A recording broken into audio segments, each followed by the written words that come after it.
Di tengah sorotan panjang soal hubungan Denada dan Ressa, akhirnya muncul pernyataan resmi yang menandai babak baru polemik ini.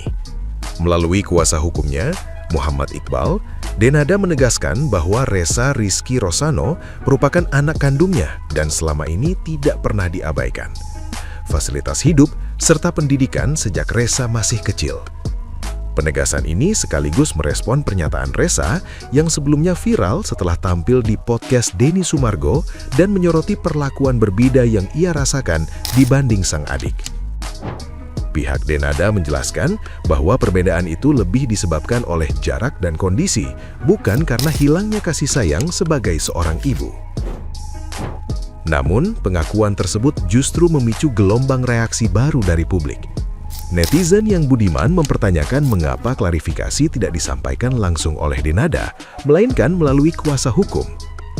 Ada pula yang menyoroti tuntutan ganti rugi bernilai miliaran rupiah yang dinilai bertolak belakang dengan narasi keinginan pengakuan semata. Sebagian netizen yang budiman bahkan menilai pengakuan ini muncul setelah tekanan boykot kian menguat, membuat kisah Denada dan Ressa kembali jadi perdebatan emosional di ruang publik. Nah, gimana nih menurut netizen yang terhormat? Silahkan berkomentar ya. Akhirnya Mbak Denden ngakuin bahwa itu adalah anak kandungnya. Anaknya tuh kayak keluar sana keluar sini, podcast sana podcast sini, kayak dari si gitu kali Beb ya. Mungkin teman-teman udah pada bilang udah Dan, akuin aja Dan gitu. Akuin mau klarifikasi melalui pengacaranya gitu ya. Kasihan sih ya kita sebagai seorang anak yang nggak di-acquire dengan ibu sendiri gitu. Apa salahnya diakui? Iya memang aku pernah menikah dulu dan aku punya anak begini ya kan. Karena itu aku operasi wajah aku buat tambah cantik, tapi bukan berarti aku mengakui anak aku yang begitu. Adalah julid pagi. Diakui dari kecil diberikan nafkah, disekolahkan, dikasih fasilitas mobil. Ya ada perbedaan apa? Yang waras, that simple, kita aja tidak ada yang tahu anak itu sebelum viral. Ya kalau tidak salah kan tinggal keluar aja ngomong. Kok tidak ada keluar, tak tunggu loh ya. Sampai hari ini tuh tidak kelihatan batang hidungnya. Padahal sudah dibikin tinggi loh kayak Pinocchio, tidak mau dikeluarkan. Ngomong-ngomong wajahmu kurang cocok ya jadi pengangguran banyak acara. Cocoknya jadi komedian. Tergelitik untuk berkomentar, seorang artis dan penyanyi diduga anaknya sejak dilahirkan hingga berusia menjelang dewasa. Akhirnya si anak menuntut senilai sekian M. Netizen beberapa mengatakan bahwa si anak ini hanya mencari keuntungan berupa uang.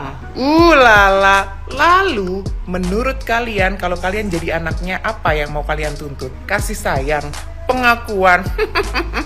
Kalau menurut kalian wajar nggak sih kalau aku jadi anaknya, aku juga akan menuntut hal yang sama karena tidak ada lagi selain yang dituntut.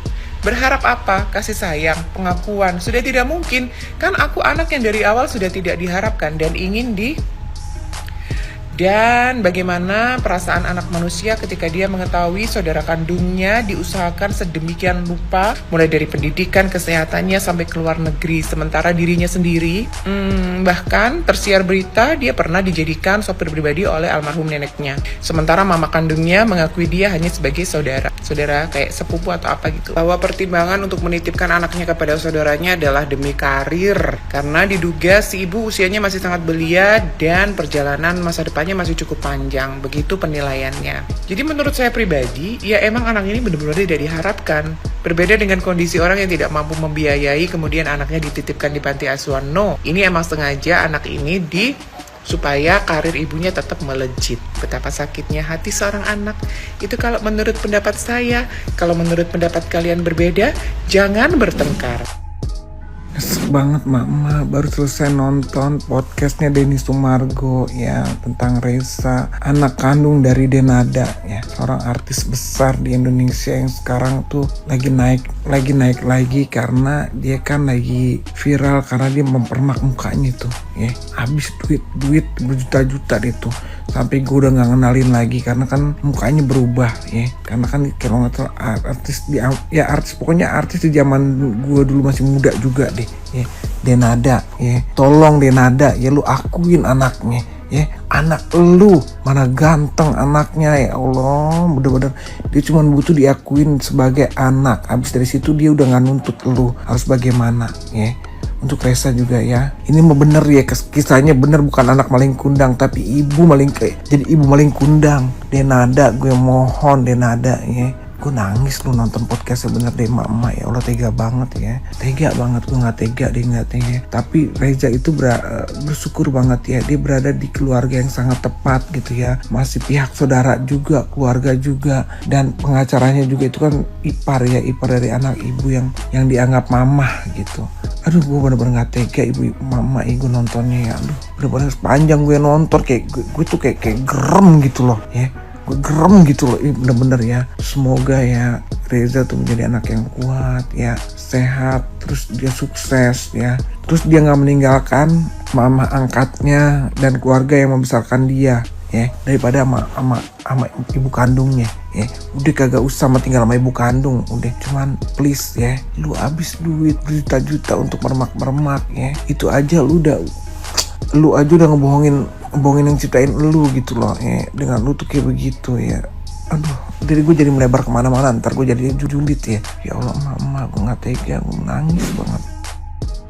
Gue hitung-hitung ya, dari anak yang itu katanya mau dikasih mobil, oke? Begitu tamat sekolah kasih mobil, dikasih lah itu mobil tahun 2014, dikasih mobil second. Mobil second itu adalah merek Brio. Mobil second merek Brio dikasih, katanya kan mau dikasih, ternyata dicicil 3 bulannya 3.800.000-an selama 5 tahun. Nah kalian bayangin mobil Brio second 2014 ternyata cicilannya 3.800.000-an sebulan, berarti itu mobil paling tidak DP-nya cuma 5 juta. Oke, dicicil lah itu 3.800.000-an selama 4 tahun sama si anak, sama nih anak yang dicicil 4 tahun. Nah kalau gue hitung 3.800.000, anggap aja lah 3.800.000, yang gak usah sekian-sekiannya gue gak hitung, gue diskon. 3.800.000 dikali 4 tahun,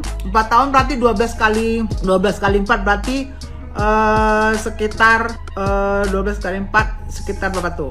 Ya itulah pokoknya gue hitung tadi 12 kali 4 ya, 4 kali 2 8, 48 bulan dicicil 3.800.000 sekian. Tapi gue hitung 3.800.000, berarti jatuhnya si anak yang mencicil 182.400.000 sudah mencicil, itu udah gue diskon ya, 182.400.000. Ini gue saking sedih dan emosi, gue nggak ngerti lagi gue ini, aku nggak ngerti ini dia akal-akalin apa dibohongin apa miris gitu loh ya. Nah dia cicil 182.400.000-an udah gue diskon dan dijual oleh si nenek kandung ini, katanya dijual 97 juta. Oke?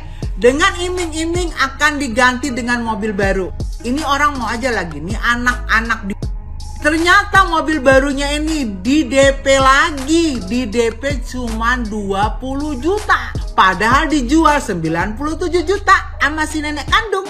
Di DP-in ternyata cuma 20 juta. Berarti 77 jutanya kemana? Dari mobil yang di DP 20 juta dan 77 jutanya raib, padahal dicicil 182 juta. Itulah si anak nge-grab dan si anak menjadi supir digaji cuma di bawah UMR jauh 2 juta sebulan digaji loh ya, karena nyupirin antar sana antar sini, bukan tanggung jawab. Di sini gue lihat ini anak udah dicuekin, dikerjain, betul-betul dimanfaatin. Aku udah nggak ngerti ini apa, nggak tahu ya.